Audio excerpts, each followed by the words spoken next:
बारिश की बूंदें अभी तक बाहर रिमझिम रिमझिम गिरी जा रही थी। इसी कारण इस मार्च के महीने में जहां गर्मी धीरे धीरे शुरू हो जाती है, पर आज का दिन ठंड कुछ ज़्यादा ही था। घर के भीतर का माहौल अभी तक गर्म था। नैना की आंखों से अभी तक आग के गोले बरस रहे थे। रिजू अपने गाल को पकड़े खड़ा था, जिस पर अभी तक 5 उंगलियों के निशान साफ दिखाई दे रहे थे। और कितने परेशान करेंगे हम लोगों को बाबूजी। जब से आप हमारे यहाँ आए हैं तभी से एक पल के लिए मैं चैन की सांस नहीं ले पाई हूँ। रिजू, मैंने आपको कितनी बार कहा है कि दादी के पास जब कोई काम ना हो तब मत जाया करो। गलती हर बार आपकी होती है और गुस्सा रिजू पर निकल जाता है। मैं यह सब अब और बर्दाश्त नहीं कर सकती हूँ।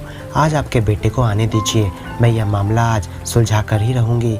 कांच के टुकड़ों को झाड़ू से एक किनारे करते हुए नैना सहदेव जी पर बरस रही थी। बहू, इसमें मेरी कोई गलती नहीं है। फर्श भीगा होने के कारण मेरा पैर फिसल गया और मेरा हाथ अचानक फोटो फ्रेम से जा टकराया। मैंने जानबूझकर उस फोटो फ्रेम को नहीं गिराया है। मेरे बातों का यकीन क्यों नहीं करती? सहदेव जी की आंखों से अभी भी आंसू बहे जा रहे थे। आपको पता भी है कि वो फोटो फ्रेम से मेरे और अभिजीत के कितने सारे स्मृतियां जुड़ी हुई थी।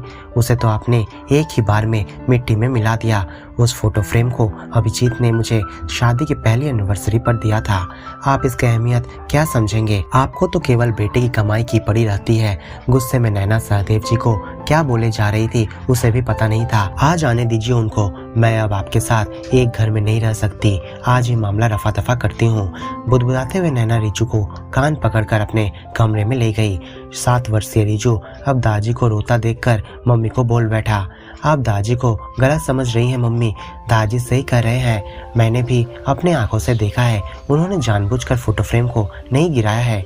बेटे की बात अनसुना करके उसे कमरे में बंद कर अब नैना बरामदे में जाकर पति के आने का इंतजार करने लगी। न जाने कितने सपने देखे थे सहदेव जी ने अपने बेटे की शादी हो जाने के बाद।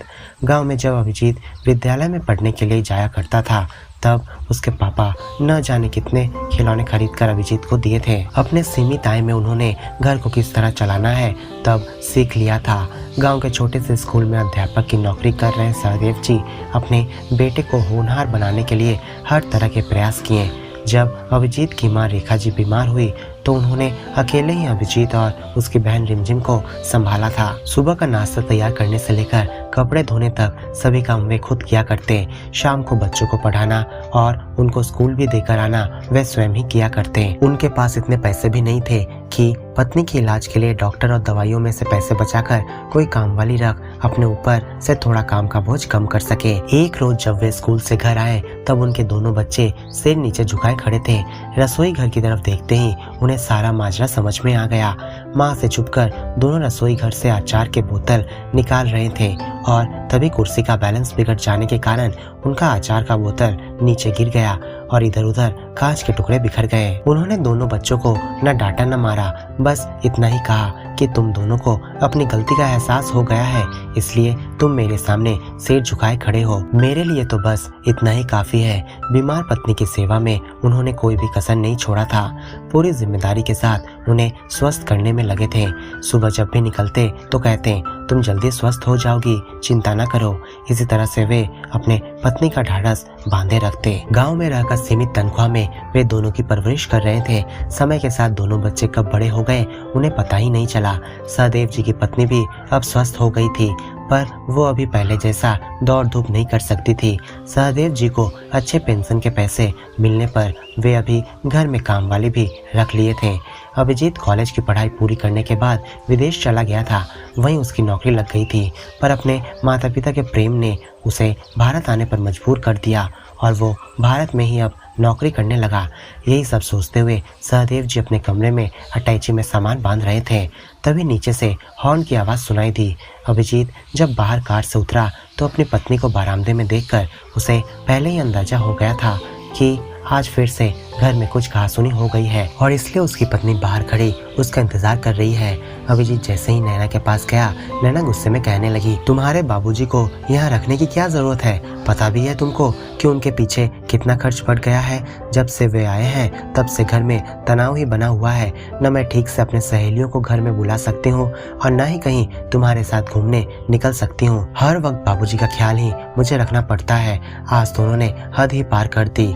हमारे शादी की फोटो फ्रेम को उन्होंने तोड़ ही दिया। अब बताओ यह सब वे करेंगे तो कौन उनके साथ रहना चाहेगा।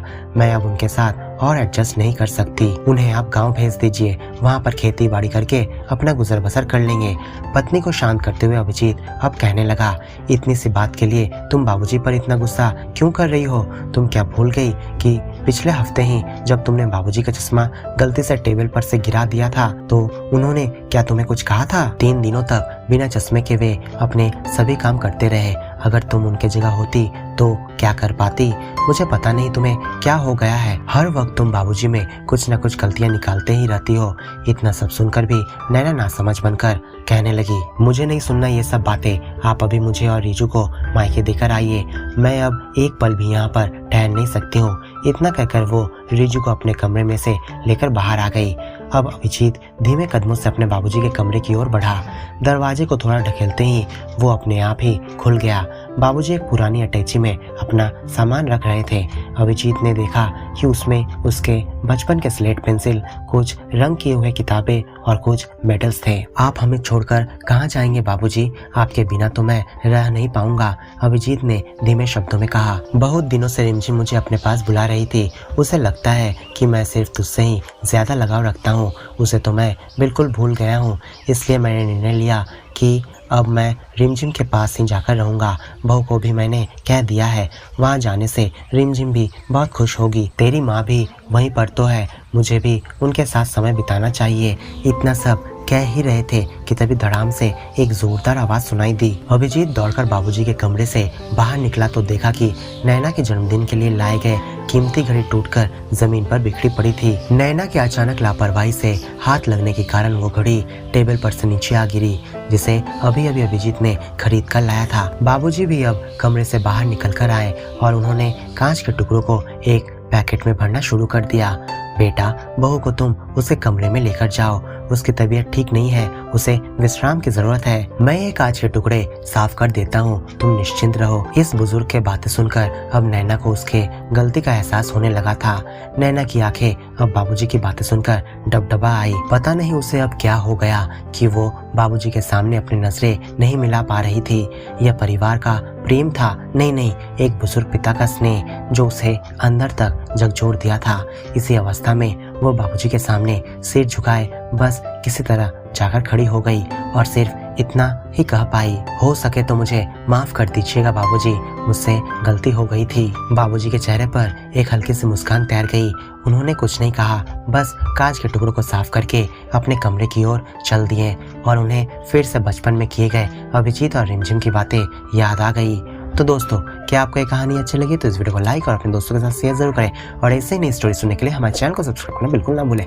आपको कौन सी प्रकार की कहानी पसंद है हमें कमेंट में लिखकर जरूर बताएं।